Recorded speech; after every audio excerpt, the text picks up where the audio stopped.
At Team Toyota, they've been selling and servicing new and used Toyotas in your community for over 50 years. And you can reserve your next new Toyota with them today. You'll get a realistic timeline, and even in this crazy market, they won't charge you over MSRP.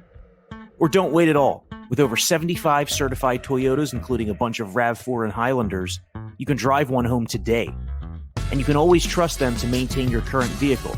Their service and collision centers are high-tech, comfortable, and will save you time and money.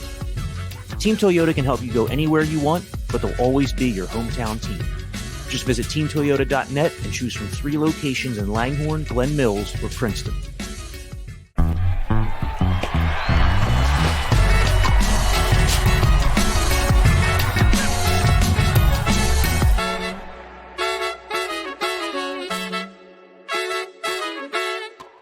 Hey everybody, welcome to the Phillies Talk Podcast. I'm Corey Simon and he's Jim Salisbury here with you on a Wednesday afternoon after the Phillies finished their 3-game series over the Braves with a win. They took 2 out of 3 from the Braves as they now hit the road with the trade deadline looming, Jim. This was a big bounce back series for the Phillies after how poorly they played at home against the Cubs to begin the second half, particularly offensively. Wednesday they took advantage of a lot of mistakes against a good pitcher in Charlie Morton, taking advantage of the Braves' defensive mistakes, which Atlanta doesn't make a ton of. Good series win over a team that's the best, that has the best record in baseball since June 1st. Yeah, Braves are a great team. I mean, they got Olsen and Riley at the corners, and then the addition of Harris has really helped bring that team together. Rookie in the outfield. We've seen the Phillies, games like this. They'll often lose games like this where it'll be a tight ball game and then they'll make a couple errors in one inning and everything will unravel. And that's kind of what happened to the Braves today. In that 5th inning, it was a scoreless game. They made a couple errors and the Phillies capitalized with 5 runs. But, I really, I got to put it on the Phillies. They took advantage. 2 young players were really improving, like right in front of our eyes. Bryson Stott leads off that inning with a very important walk, moves to third on an error. And then Alec Bohm just dug into that batter's box, and you could see it from all the way upstairs. He had the body language of a guy who was going to drive in a run. I'm going to drive in this first run of this game. That's what I sensed when I watched him swing the bat and attack that pitch, drive it into left field, knock in a big run. And he's been going great, really, for 22 games, hitting well over 400. So, Stott and Bohm, really great to see them continue to come along. And JT Realmuto has a big 2-run single in that 5th inning.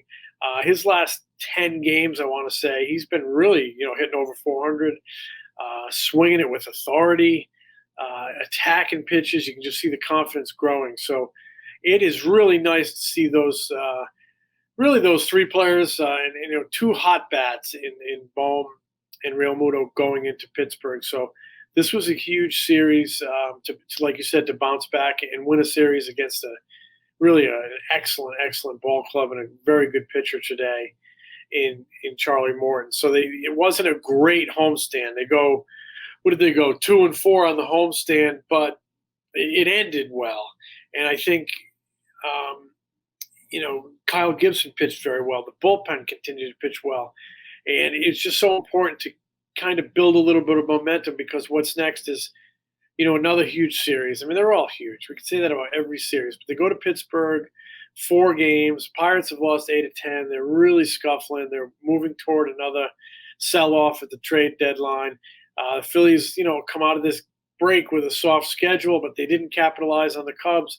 They need to make sure they go into Pittsburgh. And, as Rob Thompson said, put the pedal to the metal and run over people. That was a pretty good quote for Rob Thompson, and he's right. You need to go out there and run over people, and we'll see what happens. The Phillies certainly started off in a good way with Zach Wheeler on the mound Thursday night in Pittsburgh. So in the three games against the Braves, the Phillies had a 7-run game and a 6-run game. In the prior 12 games, 10 times they had been held to 3 runs or fewer. The offense has been pretty cold over the last 3 weeks in total, and that's kind of coincided with Kyle Schwarber not being the hottest player in the National League anymore, but that's what makes this Bohm stretch so important. hitting over 400 for the better part of the last month. His batting average, look at the season batting average, it's above 290. So he's doing it. He's also hitting for a little bit more authority, pulling the ball more, striking it well up the middle and to the pull side. And Bryson Stott, I mean, he's already had a couple huge moments here as a rookie. 2 different 3-run homers he's hit in the 8th inning or later of games the Phillies were trailing to give them wins. So those are, 2 dramatic moments he's already had here. But you look at what Stott is doing. I mean, he's really cut down on the strikeouts. His walks are ahead of his strikeouts for the month. He is just, like I said, those 2 guys are improving right in front of our eyes. And in Bohm's case, another guy who's improving right in front of our eyes, I'm sorry to kind of change gears on you, but it's Conor Brogdon out of the bullpen. His confidence is growing. He had another scoreless inning on Wednesday. And I think about Bohm and I think about Brogdon back in February and March in spring training, and especially in the month of March. Both of those guys were really struggling in spring training, Bohm and Brogdon. And I talk about the confidence they're showing now. Neither one of them was showing any confidence. Their body language was poor. They looked like they were beaten. It's amazing the difference a few months can make in a player, and it's amazing what a difference a little production, a little performance that equals confidence can make in a player. And, going back to spring training, both of those guys could have been had in a trade. Both of those guys could have quite easily been acquired by another ball club in a trade. Third baseman Bohm and Conor Brogdon. And I'm sure the Phillies had their ears open, and I'm sure they talked to other teams. That probably just wasn't a match, wasn't maybe enough coming back. And, neither player ultimately was traded. And I'll tell you what, sitting here at the end of July, I bet they're glad that they have both of those guys right now. Especially the third baseman. He's becoming a really good player right in front of our eyes. Conor Brogdon, just to go back to him real quick, 1.42 ERA since May 1st. 17 of his last 20 appearances have been scoreless. He's a big part of why the Phillies bullpen has been so productive over the last month, and why, when you're ranking needs for this team ahead of the trade deadline, bullpen right now looks like third after starting pitching and center field / offensive help. But with Bryson Stott, an interesting part of this is that Jean Segura is nearing a return. He could be back as early as July 31st. He's on a rehab assignment right now with Lehigh Valley. So he comes back. He's going to play second base. What does that do to Bryson Stott? There's going to be then a conundrum between Stott and Didi Gregorius at shortstop. That led to Stott going back to AAA earlier this season. But right now, I mean, is there any reason the Phillies should go with Didi over Stott other than like the veteran experience? It's not as if Gregorius has outplayed him offensively or defensively to this point. I don't see any reason to answer your question. I think Stott, slide him over to shortstop. That's his position, and ride with him. He's going to grow from it as a young player. He'll grow from that experience, and right now he's bringing more to the table than Didi is. Rob Thompson has been asked that question as Segura's timetable kind of gets closer here, and he starts doing more. He's playing rehab games. He's hungry to be back. I mean, he was in Miami last weekend before the break, Segura, taking BP and walking around saying, August 3rd. That was when his 60-day DL or IL assignment ends. I don't know if he'll be back that day, but it just tells you how good he's feeling and that he feels like he can be back probably during that next homestand after the trade deadline. But Thompson always says, they'll cross that bridge when they get to it. It's, that bridge is steaming toward us. And they're going to have to cross it. And I just think you have an obligation to play your best 9. And, Stott right now, it belongs in that group. I don't know which way they're going to go, but it won't surprise me if Stott moves over to shortstop and when Segura comes back and plays second base. I mean, if you want to make the playoffs, I think it's kind of a move you have to make. Dave Dombrowski actually clarified the other day that Segura, despite that August 3rd timetable that he had mentioned himself, that July 31st is actually the first day he could be activated. So that would be this Sunday in Pittsburgh. Doesn't mean necessarily that Segura is going to be back that fast, but we are getting very close to his return. And, remember May 5th through May 25th, which was the 3 weeks leading up to Segura's injury, he hit 373 over that stretch. This is a bat that they have sorely missed. Not as much as they've missed Bryce Harper, but Segura is definitely one of their better hitters. Jim, Dombrowski earlier this week answering questions about the trade deadline, he indicated that the Phillies are not going to be playing at the top of the market. I asked him about the Kyle Gibson acquisition last year. Are you kind of looking to do something closer to that tier of being able to potentially acquire multiple pieces from one team or get someone who has some control? And Dombrowski said he just doesn't feel that the Phillies are at the point in their cycle yet where trading the top prospects makes sense. So you're probably not going to see an Andrew Painter traded, a Mick Abel traded. You're not going to see the Phillies bring in a Frankie Montas or a Luis Castillo, I wouldn't think. But there are mid-tier rotation options. There are center field options who would give the Phillies a slight upgrade over what they're trotting out now. How do you measure this up? Do you think that this could be one deal, multiple deals? Do you think they're going to fill all of these holes? I'm sure they're talking about multiple deals, but they're going to do something. It's his MO. They're in it. They're a contending team. Ownership wants to get to the playoffs badly. They need to, tweak this roster and make it better, and he's going to do something. There's no question in my mind. I think they need starting pitching help with Eflin out, and I think that's the way they'll go. And I think last year it's probably going to be very similar to last year's deadline. Back-end starter, a competent back-end starter like Kyle Gibson, who pitched great today, and maybe even a bullpen helper in there. Take some pressure off people at the back end of the bullpen.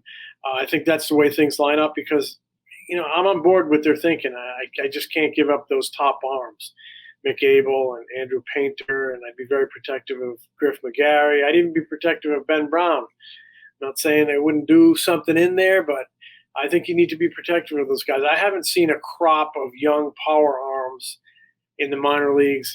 I don't know that I've ever seen it, having 4 or 5 of them like they do. And there's even, a few more big arms beyond that. But, your big ones are mostly Abel, Painter, McGarry, Brown. I think you need to be protective of that group. Again, I'm not saying they won't maybe do something with one of them, but,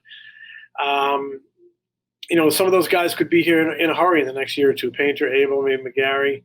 A guy like McGarry, we thought maybe even could help down the stretch this season. So this is not a team that is, one piece away from winning the World Series. But it's a team that with the right moves, I think, can get to the postseason, and that's very important to break this 10-year postseason drought. You got this record payroll. You got a veteran nucleus that needs to get there. You got young players in that nucleus that need to learn to play in October. So, and then above all, you have a chance to actually. I think they could be a formidable foe in October and a tough out because they have Wheeler and Nola if they can get there. If I'm a favored team, I don't want to face those two guys coming out of the gate in the postseason tournament. So, but first you have to get there, and they need to play better. You look at potential additions. Segura, I would say that's going to be a terrific addition around the trade deadline. I mean, just after the trade deadline, who wouldn't want to have a veteran hitter like that? You're potentially going to get Bryce Harper back. You are going to get Bryce Harper back potentially toward the end of August. And then Nick Castellanos. They need to get Nick Castellanos back. I still believe in the track record. And me and him, we had our little thing this week. We banged heads. That happens. It used to happen a lot in clubhouses. And you shake hands the next day and it's over. And that's actually what Nick and I ended up doing. Had a great chat yesterday and move on. It's over. It seemed to bother everybody except us two. But, I mean, he's frustrated. But I'll tell you what, he is grinding and working. And I can't stress enough there's a track record there. And, maybe when Harper and Segura get back, all of a sudden maybe some pressure's off Nick and he can kind of blend in a little bit. And boom, he might take off. So you could be looking at 3 difference-making bats down the stretch. They need to stay in it right now. Need to take care of business in Pittsburgh. Need to play good in Atlanta next week. But need to stay in it. And then, front office needs to help them on the pitching side. But you could see some serious offensive upgrades just right in that clubhouse. Segura, Harper, Castellanos, with the confidence that and the player that Bowman's becoming, with the confidence and the improvement that Stott is making, this is a team that I think offensively can really hit its stride in the closing weeks of the season. We'll see. I mean, a lot of it's hypothetical, but I mean, it's not hard to believe in, is it? No, I mean, the Castellanos thing, I go both ways on it. I get that Water finds its level, that guys often get to the back of their baseball cards and their track records, but there just haven't been many signs of like a change in approach that can sustain itself and lead to like a dramatic turnaround or a hot streak. He has 1 home run in his last 202 plate appearances. That's crazy. Pretty much like every day is 1 for 4 with a single, no walks, strikeout. There might be a couple ground balls in there. Dave Dombrowski knows Castellanos as well as anybody. I mean, he was with Castellanos in the early days when he was, establishing himself as an everyday major leaguer. And Castellanos, quite frankly, offensively has performed closer to what he did his first 2 full seasons, 2014 and 15 in Detroit, before he became one of the better hitters in all of baseball. But there's no question. I mean, they paying this guy $20 million a year specifically for offense. So, that's a spot where they could sure use an upgrade if he can turn things around. Because, the other part of this is that while the Phillies need offensive help, they're somewhat limited in what they can do if they go trade for a bat. They can't get a right fielder. They can't get a left fielder, can't get a first baseman, can't get a catcher, probably can't get a shortstop, probably can't get a third baseman or a second baseman because of all the commitments they have and all the players that they already have. So you're essentially looking at center field. Center field, a defensive type center fielder. Yeah, I agree with you. That's why their offensive upgrades are going to come from within, I think. And they could potentially come from within, and they could potentially be quite good. If Harper comes out raking, if Segura comes out raking, if something clicks for Castellanos, if third baseman keeps swinging it, and the second, Stott keeps getting better, and JT just looks so much better. He looks fresher. His bat looks quicker. He has a little spring in his step. I mean, it's amazing when you start hitting it. It makes everything better. He just looks a little bit like a different player lately. I mean, this was a July Wednesday afternoon game. The heat wave is over, so it's not nearly as hot as it was. But typically your starting catcher would take today off after a late game on Tuesday night, get a blow today, go into Pittsburgh. He told Rob Thompson, "I want to be in there." I mean, that tells you his body's feeling good. That tells you he's swinging it good. He's confident. He wants to be part of it. But he said the number one reason he wanted to be in there is because he didn't like the way that Cubs series went out of the gate on the homestand, and he knew how important it was today to go out and win a series. That's great. That's great to hear. It's leadership. And then he backed it up with a clutch, timely hit in that 5th inning. They only got hit, scored 1 runs in 1 inning, but they made them all count. And so it was really good to see that. So, like I said, I just think they need to stay level, stay in this thing, and then you get those bats back, and a couple of them stay hot, a couple of them stay healthy. And if Nick Castellanos can get going, you could see, I think, a dangerous offense start to materialize in the final weeks of the season. Yeah, and this was a team that was built around its offense, so that would be definitely a good sign to see. Jim, is there any team or are there any players that stick out to you as possibilities? I know when we started, thinking about the trade market a few weeks ago, we looked at teams like the Cubs, who have like an Ian Happ and a David Robertson. You would mention them as potential fits. There's some guys in Kansas City. When you talk about like a defensive upgrade in center field, someone like Michael A. Taylor, for example, is a Gold Glove caliber defensive center fielder, but he's a 9-hole hitter. Like he's a sub 300 on base guy with no power.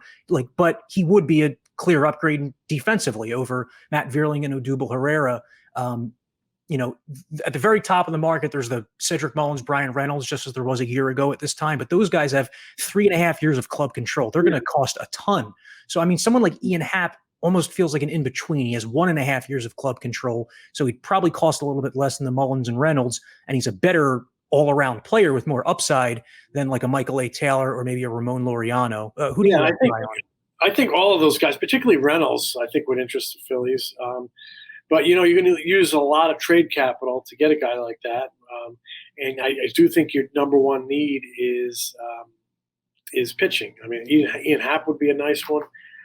Taylor, I would take Taylor as a nice defensive upgrade, bat him toward the bottom of the order. Like I said, if you get all those other guys clicking, you don't need to add a huge offensive performer. You can add kind of a middle of the road guy, and if he's going to upgrade you, help you in center field. So I still think pitching is the number one. I mean, a guy like Syndergaard I find intriguing because, I mean, he's owed a lot of money, and I think the Phillies can take on money, and it might be able to preserve some of your trade pieces. I don't know. Does that make any sense? Well, can I just step in as someone who had Noah Syndergaard in fantasy earlier this season and watched a lot of his starts very closely? I mean, this has always been an issue with him, but if he walks a guy, it's a triple. He cannot hold anybody on. It's gotten worse over the years.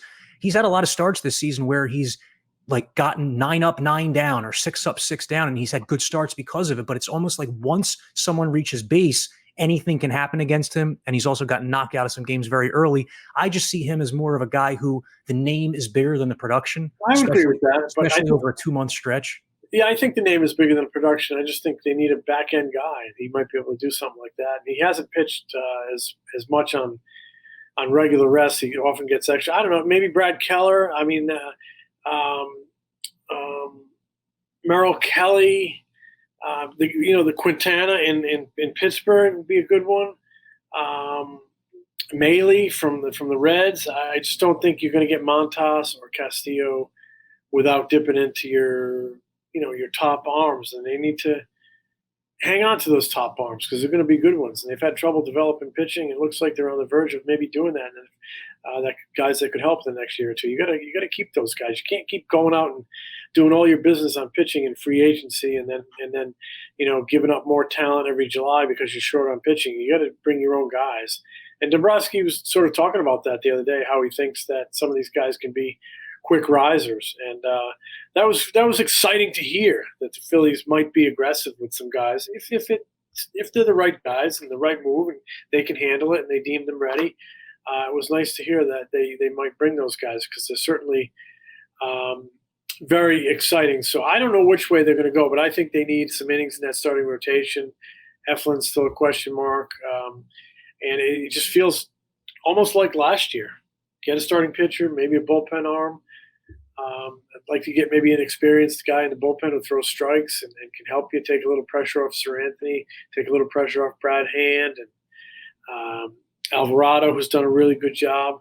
I mentioned some of those hitters that are going to come back and maybe help you from within your own clubhouse. It would be really awesome if they could get almost a similar thing from Corey Knebel in the bullpen. He's in-house, and if he could really emerge and have some really strong weeks for the team out in the bullpen, that would really help. But I do expect a busy trade deadline in some way, shape, or form. Yeah, I also found that notable that Dombrowski said regarding the Phillies' top prospects that throughout his career, he's never been hesitant to jump a guy from Double-A to the majors if the performance warrants it. I mean, you look at someone like Andrew Painter, who's totally dominated at A-ball this year, striking out 15 batters per 9 with an ERA in the mid-ones. You figure he'd be at Double-A at some point next year. He's only 19 years old right now, but listening to what Dombrowski said and just looking at the growth so far, if these guys stay healthy, I guess it's possible they could be in the cards to help the Phillies mid to late next season, huh? No question. Your performance always dictates your rate of advancement. So, with Painter and Abel, you're going to look at how they build workload, how their bodies develop, maybe even a little bit more than their age, because they're both precocious talents. If they're physically strong enough and the team thinks they can get them here, they're going to have to be careful with them. But it's not out of the realm of possibility. And this is not just sports writer talk. This is something the general manager talked about, that we might see these guys in spring training and get a little bit of a look at them. So, I wouldn't we watched that kid last night from Atlanta, Spencer Strider. My God, what an arm! I mean, he was pitching college ball 2 years ago at Clemson in 2020, and he's just get the ball and fire it. From what I've seen of McGarry on video and in bullpens, kind of a little similar, a little bit of fire in the arm. So we'll see. Guys can get there quickly, but they have to be ready to handle it mentally, because this is the toughest league in the world, and it's going to be nice to get your head handed to you. And when you get your head handed to you, you want it to be a growth experience that you bounce back from and learn from. You don't want it to be like career fracturing or so you have to really rely on your player development people to obviously teach these guys well, but to know what their makeup is, so you will have a read on them, not only physically and performance-wise in terms of readiness, but what's going on upstairs. Are they ready for the toughest league in the world? So it's going to be fascinating to watch them continue to move toward Philadelphia. And the important thing is it's nice to have some real power pitchers and good-looking raw materials on the mound moving toward Philly. So the Phils now head out to Pittsburgh for a 4-game series with the Pirates. They are off on Monday, then have a 2-game series in Atlanta where they'll be Tuesday at the trade deadline, which is August 2nd at 6 p.m. Zach Wheeler starts the first game in Pittsburgh, which also lines him up to pitch in that Braves series next week. Kind of amazing, but the Phillies are 4 games under 500 this season in games started by Wheeler and Nola, despite how well they've pitched. For whatever reason, just since Wheeler arrived here 3 years ago, Phillies are 1 game under 500, 62 and 63 in the game started by Wheeler and Nola. They've performed for much of that span. I mean, I know Nola had the down year, but he's bounced back this season. Phillies just too often don't score enough runs behind, their 2 top starters. It's something that they're definitely going to need to turn around over the final 2 months to end this playoff drought. No question. That's criminal that you're not cashing in on those 2 guys. And, those are the 2 guys that I always go back to. If you can get in the playoffs, I think you could be dangerous in round 1. I know I wouldn't want to play you. You got to get them some runs. Here's a good stat. The Phillies in their last 25 games are they're 23-2 in their last 25 games when they score 4 or more runs. So just go score some runs. Let's go score some runs. Let's make it sound so easy, don't we? Sure do. All right. Well, that's going to do it for this Phillies Talk podcast. Thanks to everybody out there for listening. He's Jim. I'm Corey. We will be back with you at least a couple times before the trade deadline. So be on the lookout for that. Thanks for listening.